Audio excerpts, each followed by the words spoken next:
The obstetrician told us to get checked out in more detail and gave us a referral. We might become parents. Daniel would be happy, I thought. That's what I was thinking. But Daniel's words were different from what I had imagined. Huh? Seriously? Daniel looked perplexed and sighed as if it were a bother. What's wrong? We've been wanting a child for so long. Aren't you happy? Pregnant? I don't know anything about that. Please just stop talking. Do you plan on having a kid and spending even more money when you're living off me? Who do you think is providing for our living? It's thanks to me working overtime and on weekends, right? I was dumbfounded by his patronizing tone. I had been so happy about the long-awaited pregnancy, but it quickly felt like I had been dropped into hell. I don't want to come home to a messy house and the sound of a crying child. There's no point in being married to you if you're pregnant. Get out of the house. Hearing those words, I felt foolish for having endured so much until now. I remained silent and went to my room to start packing my things. I am Scarlett, a working mother who works from home. I live with my husband Daniel, who is 2 years older than me. Even while balancing work, I have managed to take care of the household to relieve my husband's fatigue. We've been married for 5 years. When you're together for a long time, you start to see the less appealing sides of each other. I was no exception. Daniel often leaves the house citing work as the reason. He frequently works overtime and has to work on weekends almost every week. I was worried about Daniel's health. Hey, you've been working overtime a lot lately, haven't you? Are you okay? Yeah, but it can't be helped. It's tough for everyone, not just me. I can't just not do overtime and go home, right? That might be true, but I'm worried you might overwork yourself. Can't you at least take weekends off? Nah, that's impossible. If I don't work on weekends, it just means more work on weekdays.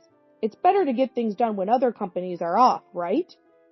I understand what you're saying, but can't you take even one day off? I want to spend more time with you. Daniel gave a resigned look and glanced at me as he had said this. You're always at home, so maybe you don't understand about work. There are times when a man has to stand firm, and that time is now. Haven't you ever heard of workplace reform? I was appalled by his statement, which was so out of touch with the times. Besides, don't get jealous at your age. It's one thing if it's a young girl, but there's nothing pleasing about a 36-year-old woman getting jealous. I was speechless at Daniel's harsh words. Is this how you talk to a wife who's worried about you? I had to speak up. That's no way to talk. What's wrong with being worried about a husband who works too much? Ah, enough already. I don't want to come home tired and listen to my wife nag. Besides, don't complain when you're living off me. Daniel left the living room, clearly irritated. I was just thinking about Daniel, so why did I have to be spoken to like this? I was becoming unsure of how to deal with Daniel. On a day off? Even though Daniel had the whole day off, it wasn't to spend time with me. It was to go to Daniel's parents' house.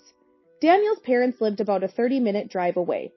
Daniel had a good relationship with his in-laws, especially his mother Ella, who was very sweet on Daniel. Daniel would do anything Ella asked. I didn't get along well with Ella. Daniel's father, Logan, was a sensible man who would sometimes rein in Ella when she went too far. He was kind to me, his daughter-in-law.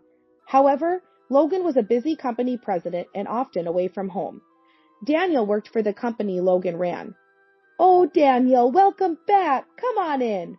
I'm home, Mom. Ella only addressed Daniel and ignored me as if it were the most natural thing. Daniel didn't seem to question the situation at all. Long time no see, Ella. When I initiated the conversation, Ella seemed to notice me for the first time and said, Oh, did Scarlett come too? As she said that, Ella walked into the house with Daniel, leaving me behind. Then Logan appeared at the entrance, apologizing to me as he came.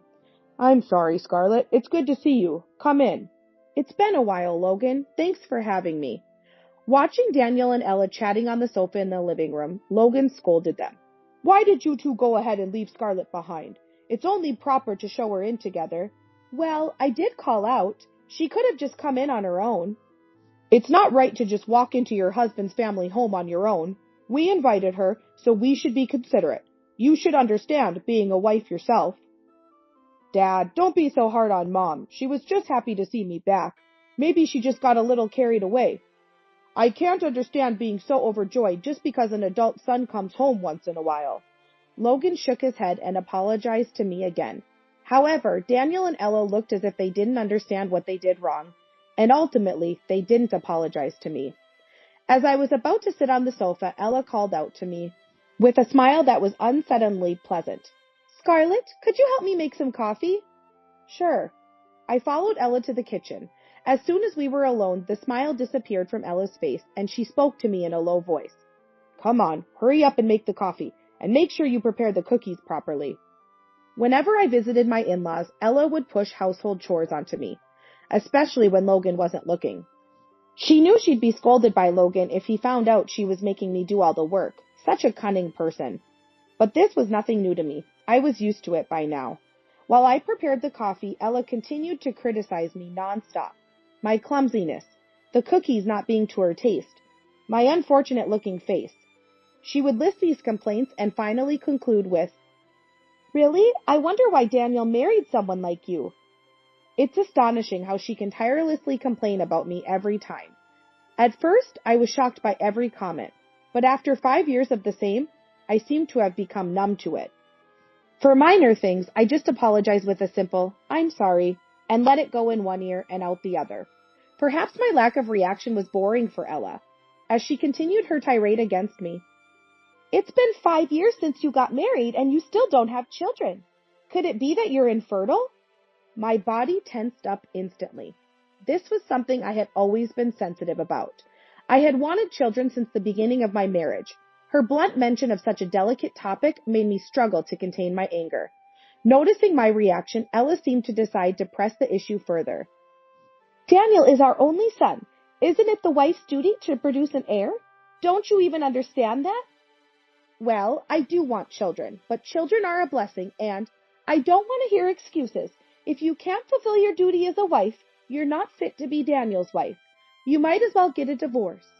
Just as I was about to retort to her insensitive remarks, Logan entered the kitchen. "It seems to be taking a while. What's going on?" "Oh, Father, it's nothing. I'm just about to bring the coffee." Pretending as if she had prepared it herself, Ella snatched the tray from me and took the coffee and cookies to the living room. "Scarlett, are you okay? Did Ella say something to you again?" "No, I'm fine." It seemed Logan hadn't heard our conversation.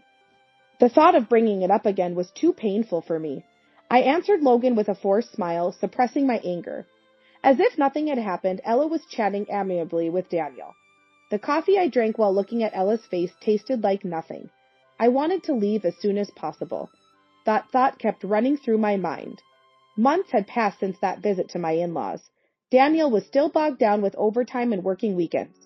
Lately, I had been feeling unwell, hardly able to get out of bed. I managed to keep up with the essential household chores, but it seemed Daniel hadn't noticed any difference from before. His obliviousness was a relief at this moment. After several days of feeling unwell, I decided it was time to visit the doctor. At the local clinic, I received unexpected news from the doctor. That evening, as I warmed up dinner for Daniel, who returned home late, I decided to speak up. "Hey, there's something I need to talk to you about." "What is it? Does it have to be today? I'm tired from work." Despite claiming to be working even on days off, he's never at home. I almost said that, but held back at the last moment. I didn't respond to Daniel's question. I continued speaking without addressing it. "I've been feeling unwell for a few days, so I went to the local clinic today. They said I might be pregnant." "What?" Daniel's eyes widened as he looked at me. This way, I won't have to endure any nagging from Ella. Thinking this, I felt a bit relieved. "They told me to get a thorough checkup at the obstetrician's and gave me a referral. We might become parents." I thought Daniel would be happy. That's what I was thinking. But his response was not what I had imagined. "Huh? Seriously?" Daniel frowned and sighed as if it were a bother. "What's wrong? We've been wanting a child for so long. Aren't you happy?" "Pregnant? I don't know anything about that. Please just stop talking." "Why would you say that? You know I've wanted children since we got married, right?" Daniel sighed deeply again. I was the one who wanted to sigh. "You're living off me, and now you want to have a child and spend even more money? Who do you think is providing for us? It's because I'm working overtime and on weekends, right?" I was stunned by his patronizing tone. I had been so happy about the long-awaited pregnancy, but his words quickly dashed that happiness.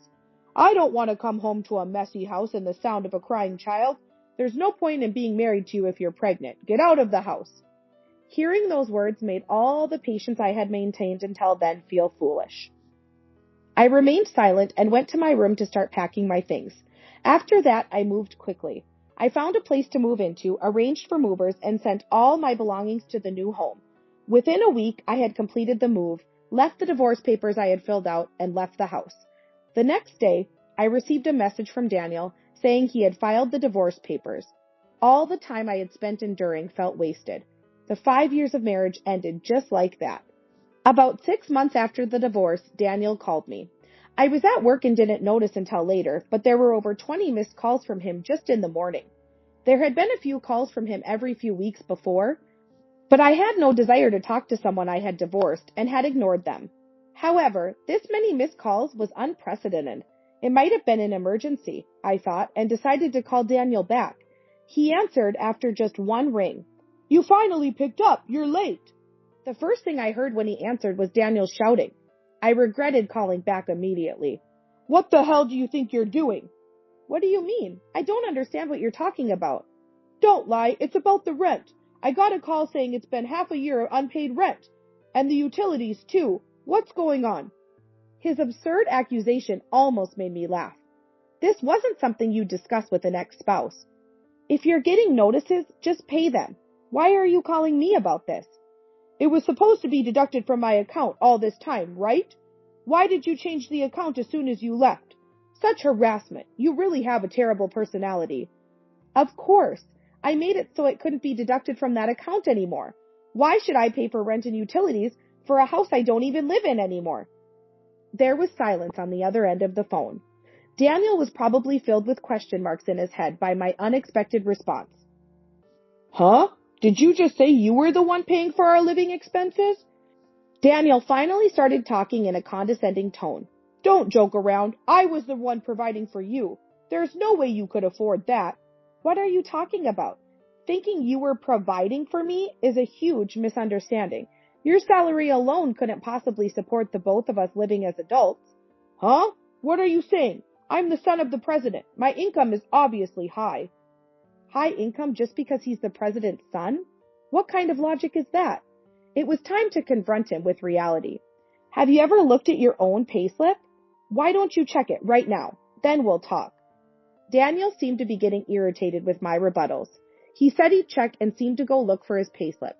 "It just so happens it's payday this week. Wait, I'll check right now." His voice suddenly cut off, so I checked my phone signal. It was fine. It seemed Daniel had suddenly gone silent. "Huh? What's this amount? What's going on?" "For some reason, your salary is significantly lower compared to others your age." Daniel seemed unable to accept reality, murmuring "no way" and "can't be" on the other end. Uncertain if he was listening, I continued. "Yet you lived in an upscale apartment and splurged on brand items, thinking you're the president's son. With such spending, it's no wonder you couldn't afford living expenses or rent." "No, I have to wear things befitting the son of a president." "What's the point of buying things that don't match your salary? This is what happens when you don't face reality." "Hey, life must be tough for you since our divorce, right? Let's remarry and you can come back to live with me." Daniel said something outrageously rude while laughing foolishly. After all the belittling, which mouth was he speaking from? I firmly and clearly retorted, "There's no way I'd remarry someone as unreasonable as you. My work is going well, so don't worry. I'm enjoying my life a lot more without you. Please don't bother me." "Your work? Acting all high and mighty. It must be just some part-time job, right? Living on your own must be just scraping by. You'd be better off with me." "It's not a part-time job. I've been working from home even before we divorced. I'm sure I told you. You don't remember anything I say, do you?" "Work from home? I've never heard about that. Besides, you probably only make pocket money anyway. Anyway, let's remarry." I cut off Daniel's words, seemingly desperate for reconciliation, with a statement that would further plunge him into despair. "I've started my own business." "Business?" "Yes, that's right. The company is doing well and we're seeing good results, so I have absolutely no need to remarry you." The fact that his ex-wife, whom he thought he was supporting, was actually a successful entrepreneur and a president of her own company must have been a blow to Daniel's pride, especially given his complacency about being the son of a president. I felt a sense of vindication after being belittled for so long. However, the next words from Daniel were unexpected. A president, huh? You said your business is doing well, so you must have plenty of money. Then you can pay for my living expenses, right? I was astounded by the lack of pride in Daniel's words, coming from someone who was supposed to be so full of it. It's surprising how people can act so desperately when they're out of options. We're divorced, remember? We have nothing to do with each other. I'm not going to pay money for someone who's a stranger to me now. Wait, Scarlett. There's nothing more to talk about. Don't call me again over such nonsense. Goodbye. Daniel seemed to be saying something on the other end, but I mercilessly hung up the phone. There were a few more attempts from him to call, but of course I didn't respond. Eventually he seemed to give up, and the calls stopped. Looking at the quiet mobile phone, I felt relieved. I wonder how much time has passed since I spoke with Daniel on the phone. My days have been so hectic that I can't even remember such details. My phone rang again, and without checking the screen, I answered it, resolving to always check the caller in the future, no matter how busy I was. It was Daniel on the line, sounding upset as usual. There's a rumor going around the office that I'm cheating. You must have done something for revenge. Look, I'm too busy to bother with someone I want nothing to do with. It wasn't me. That's impossible. Only you would benefit from such a thing. Spreading false rumors. I'll demand compensation from you. It all came down to him wanting to squeeze some money out of me. Giving money to such a person would be like throwing it away. I would never comply with such a demand. I decided to respond in a purposefully frivolous manner. Ah, could it be because of that? You have an idea about it? It was you after all. Of course I haven't been spreading any rumors, but I did consult Logan, your company's president, about your affairs. What? You told Dad? Daniel asked me in a flustered manner. Perhaps he thought I hadn't caught on. Or was it the shock that my father knew about the situation? Either way, it didn't matter to me. Before I brought up the pregnancy issue to Daniel, I had been suspicious of his frequent overtime and weekend work. Logan was often busy with work, and it was common for him not to be at his home when I visited. However, I couldn't imagine Logan, a reasonable man, forcing his son or any employee to work excessive overtime or weekends. So I hired a detective to investigate Daniel's activities. As expected, Daniel was having an affair with a female colleague. The other person was a female colleague from the same company. It was one thing if it was just Daniel, but with the affair involving another employee, I had no choice but to inform Logan, the president. I sent various pieces of evidence to the company addressed to the president. It's likely that Logan took some action, which led to the rumors spreading within the company. I can't believe Dad knows. What have you done? Don't get mad at me. If you hadn't had an affair in the first place, none of this would have happened. I owed a lot to Logan. I couldn't overlook an employee blatantly having an affair. You're meddling in things you shouldn't. Damn, my position is... Why he clung to a position that didn't even pay enough to support one wife was beyond me. It was a waste of time to keep listening to Daniel muttering to himself. I hung up the phone. A few days later, I received a call from Logan. Scarlett, it's been a while. Do you have a moment? Long time no see. Yes, I'm available. I see. Well, I'm terribly sorry for the trouble my foolish son has caused. No, Logan, you're not to blame. Daniel is the one at fault. That may be so, but I also believe there was a lack of oversight on my part. I'm truly sorry for making you uncomfortable. It was exasperating that Daniel had caused Logan, a man of integrity, to apologize like this. Neither in the previous phone call nor in this one did Daniel himself apologize. It's truly unfortunate for a parent to have to apologize for their grown child's actions. Given the affair within the company, we had to impose severe sanctions. The woman involved was demoted and transferred to another department, and Daniel has been dismissed. Dismissed? Excuse me, but is dismissal a common consequence for an internal affair? It's not just about this incident. Scarlett, were you aware of Daniel's salary? Yes, but he mostly spent it as he pleased, hardly contributing to the household. Unbelievable. That boy never ceases to amaze me. Well, there's a reason for the amount of his salary. Logan sighed before gently asking if I was willing to listen. Of course, I agreed.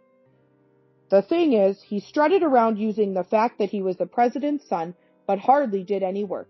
He even threatened those who opposed him with complaints to me, the president. I suspected there was a reason behind that salary amount, but I never imagined it would be this bad. I hadn't realized he was such a self-centered person. It was a relief to have divorced such a self-centered person. It would be wrong to pay him a high salary just because he's my son, given his behavior. That's why his salary was what it was. It's admirable of you, Logan, but it's exactly what using someone else's power for personal gain means. Logan laughed heartedly at that. Exactly. I don't regret my decision as a president. However, it seems to have shocked Daniel. He's come back home but has been shut away in his room ever since. You don't need to worry about it, Scarlett. With that, Logan ended the call. While I felt sorry for Daniel, I also felt guilty for causing trouble for Logan. Not even a month after my conversation with Logan, I received a message from Ella. It was a demand to come to my in-laws' house.